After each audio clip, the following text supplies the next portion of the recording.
చీకటి దారి చూపితే వెలుగే నువ్వు వాలి, గాలి తుఫాన్ అయితే కొండలా నిలవాలి.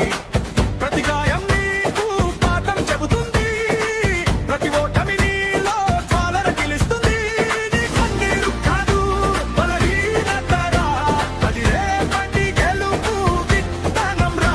నీ అడుగులు ఆగకపోతే చాలు, గమ్యం నిన్నే చేరుకుంటుందిరా.